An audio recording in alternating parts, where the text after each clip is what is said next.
I think it was like 4 years ago when I came across the term sapiosexual. In a nutshell, it means people who aren't attracted to each other based on attraction, like physical attraction.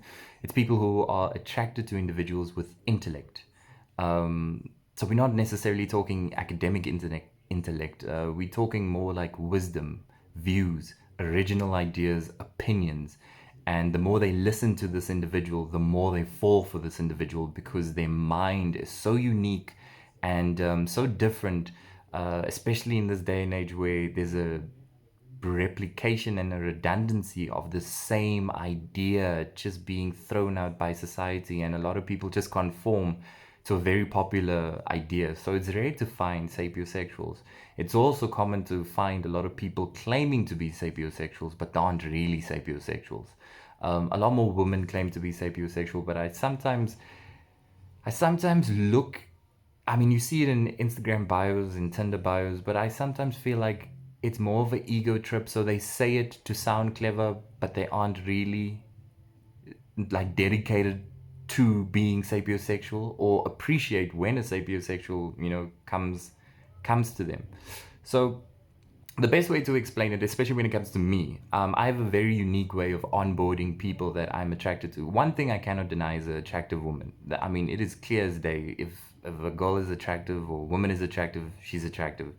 Bodily features are very hard to deny, especially given that I'm a man and there's testosterone and a whole bunch of chemicals that I cannot really, I mean, I can control, but I can't deny that they're there. So I will see it, I will acknowledge it, but this is exactly how my mind works. To me, a good looking woman is like a store. So it's like a beautiful window display. That's what attraction is to me. So now I see this store that I've never seen before, and the window display catches my eye. That's her attraction. That's her physical attributes. And now I'm tempted to go inside. So now I meet her and I say, okay, cool. The process of me getting to know you is like the process of going into a store and you start analyzing what is being sold in the store. You look at the products and you start asking yourself, do I need this? Do I want this? And is this not things I've found before?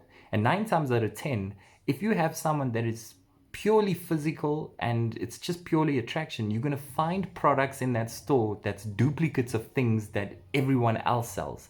And there's not going to be a single unique item in that store related to your interest or something that you've never seen before. So you're literally going to sit back and be like, wow, I'm in this beautiful store, but you're selling the same shit I've seen in so many other stores. And that you can see on Instagram. Go and look at the framework, the landscape of Instagram, and look at how specific women, and I'm concentrating on women more than men because I don't go looking at men, but it could apply to a guy as well, or men in general.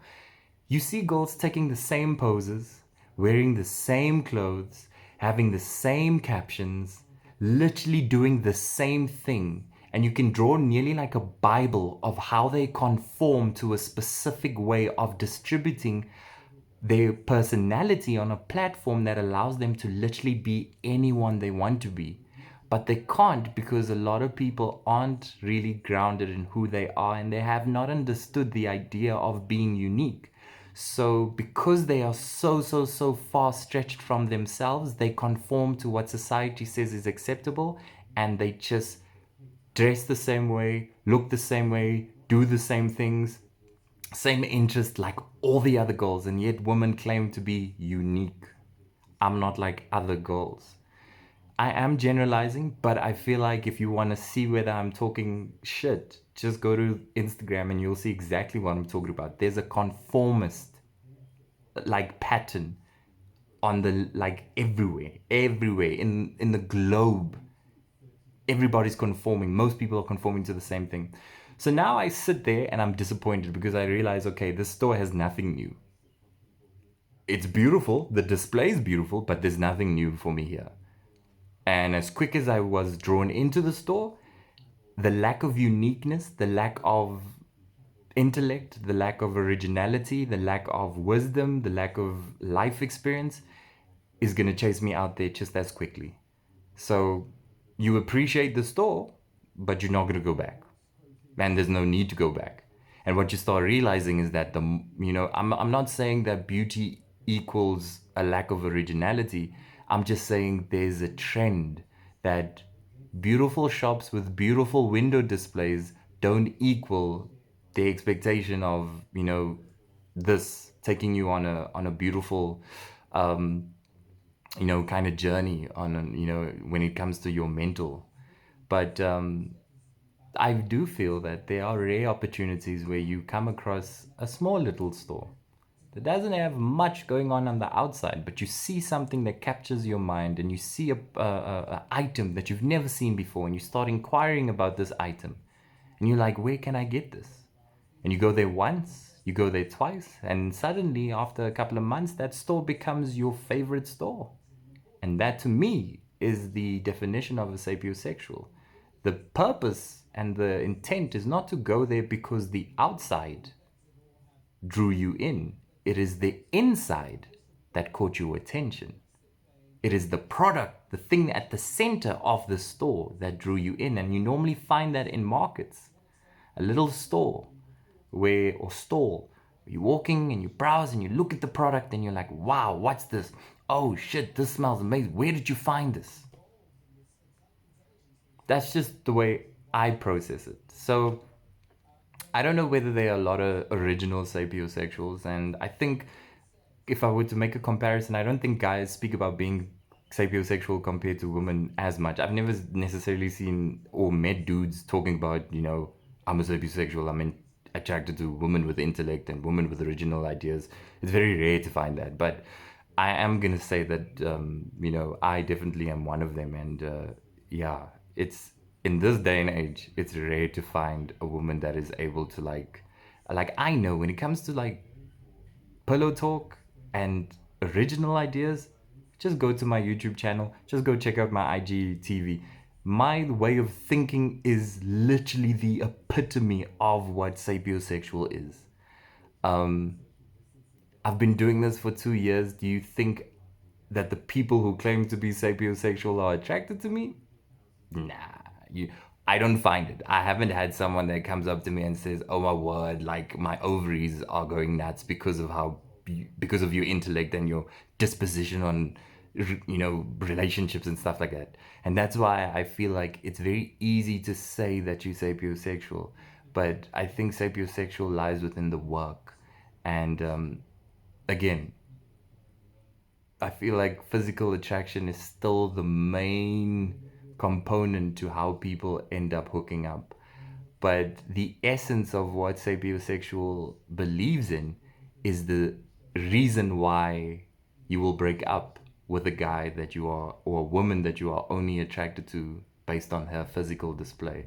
I always say her breasts aren't going to comfort you when you are going through emotional time, when you're breaking down due to mental illness or emotional illness. Her ass doesn't speak, her boobs don't speak, her pretty green eyes don't speak. None of those things become important because it's all flesh based. Her soul will speak to you if there is any soul. Her spirit will speak to you. Her mind will speak to you. And those are things that keep a person in a relationship happy. But that's not really advertised. We concentrate more on making up our faces and looking good outside. But we don't do the same kind of preparation in terms of what's on the inside for meeting someone new, because again, we don't think that's important. But what you risk when you do that and have that approach is you're gonna end up being the person that takes 6, 5, 4 years, 3 years to find out you're in a relationship that wasn't meant for you anyways. You're gonna be the idiot, whether you're male or female, who's gonna sit in a relationship for 3 years, 4 years, 5 years, thinking, I could have left after the first year. And now I'm sitting here with a son, a daughter. Now I'm sitting here broken after 5 years, wasted with someone that I wasn't meant to be with, anyways. And the reason, if you look at the real reason why you were with them, one of the major pulling points is attraction. I I urge you just to flip it. Try being sapiosexual and just allow people to advertise what's here first. Appreciate the physical, but let them advertise what's here first. When you do that, come back to me and you'll see how quick you go through guys. You'll be like, the guy's good looking, she's good looking, but not for me.